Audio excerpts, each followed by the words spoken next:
Bir addım atmaq istəyirsən və bir işarət gözləyirsən, bu da tez bazar bir açılımdır. Qarşına çıxdısa videonu izlə. Fikrindəki addımı atsan sənin üçün xeyirlidirmi? Gəl buna baxaq. Fikrindəki addımı atsan sənin üçün xeyirlidirmi? Hansısa bir manilərlə qarşılaşacaqsanmı? Sənə hansısa bir dəstək olacaqmı? Nəticədən razı qalacaqsanmı? Gəl baxaq. Sənin üçün xeyirlidirmi? Əslində kartlar sənə deyir ki, hal-hazırda bu addımı qəti şəkildə atmamalısan. Çünki bəlkə də əsəbi halda düşünürsən, bəlkə də burada bilmədiyin gizli bir məqamlar var. Sənin bilmədiyin gizli bir məsələlər var, söhbətlər var. Hal-hazırda bu addımı atsan, yəni biraz gözləsən daha yaxşı olar. Gəl belə baxaq. Bu addımı atsan xeyirlidirmi? Yenə baxaq, xeyirlidirmi? Hələ ki, biraz gözlədir kartlar. Emosional haldasan, emosional vəziyyətdə bu addımı atmaq istəyirsən, bir problemi, bir məsələni həll etmək istəyirsən, burada münasibətlə əlaqədar da ola bilər, burada ilişki ilə əlaqədar və yaxud da ki, hansısa bir məsələ ilə əlaqədar təcili bir addım atmaq istəyirsən, amma biraz gözlə, sənə kartlar deyir. Hansısa mane əngəl olacaqmı? Mane əngəl ətrafından, yaxınlarından ola bilər və yaxud da ki, gözlədiyin bir dəstək olmaya bilər. Yəni, bu addımı atmaqda, bu işi görməkdə, sən kiminsə dəstək olacağını gözləyirsənsə, gözlədiyin dəstək olmaya bilər. Və yaxud da ki, sənə dəstək olacağım deyən insan görəcəksən ki, yoxdur. Ona görə də hələ ki, bu addımı atma. Yenə də baxaq, dəstək olacaqmı? Yenə də eyni şey deyir ki, gözlədiyin dəstək yoxdur. Maddi dəstək gözləyirsənsə yoxdur. Yəni, söz deyən kimdirsə, söz verən adam kimdirsə, sadəcə dayaz bir insandır. Sənə dəstək olacağını deyən bir insan.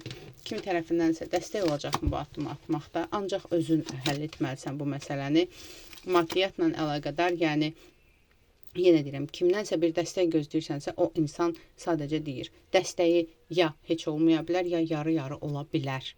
Yenə də baxaq, zaten burada kartlar deyir addım atma. Yenə də tələsib addım atmaq istəyirsənsə, nəticəsindən razı qalacaqsanmı bu addımın? Əgər bu addımın indi tez bazar addım atsan, nəticəsi o qədər də ürək açan olmaya bilər.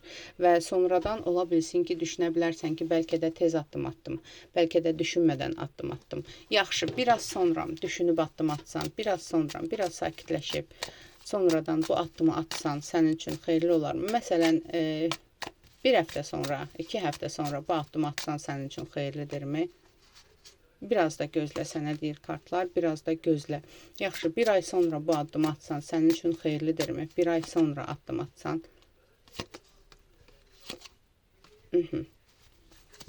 Bir ay sonra bu addımı atsan, yenə də burada kartlar sənə ümumiyyətlə deyir ki, səbirli ol. Yaxşı, addımı atmasa bu məsələ özü həll olacaqmı? Bu addımı atmasa bu məsələ özü həll olacaqmı? Özü həll olacaqmı? Bu addımı atmasan, bu məsələ özü həll olacaq. Məsələ budur ki, tam da sənin istədiyin vəziyyətdə. İndi sən addım atsan, lazımsız mübahisələrə girmiş ola bilərsən, lazımsız sıxıntılara girmiş ola bilərsən, güc itirmiş ola bilərsən. Amma sənin bu durumu kontrol etməyin, sənin bu durumda, bu vəziyyətdə heç bir addım atmamağındır. Bunu biləsən, səbirli ol, bu məsələ özü. Gəl baxaq, bu məsələ özü. Sən istədiyin kimi sənin xeyrinə həll olacaqmı? Bəs bu məsələ özü sən istədiyin kimi sənin xeyrinə həll olacaqmı?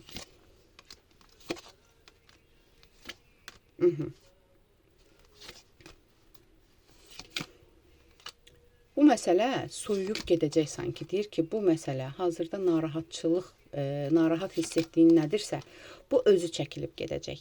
Yəni, sənin hansısa addım atmağın daha da məsələni qəlizləşdirə bilər. Özü həll olacaqmı? Öz-özlüyündən. Bəli, bu məsələ öz-özlüyündən həll olacaq. Gizli məqamlar varsa, onlar ortaya çıxacaq. Bəlkə də indi olduğun fikrini də dəyişə bilərsən, durumu da dəyişə bilərsən. Yeni bir xəbərlər öyrənəcəksən bu məsələ ilə əlaqədar və nəticə etibarilə haqsızlıqla əlaqədardırsa, sənə haqsızlıq edən insan özü cəzasını çəkəcək. Sən heç nə eləməsən də.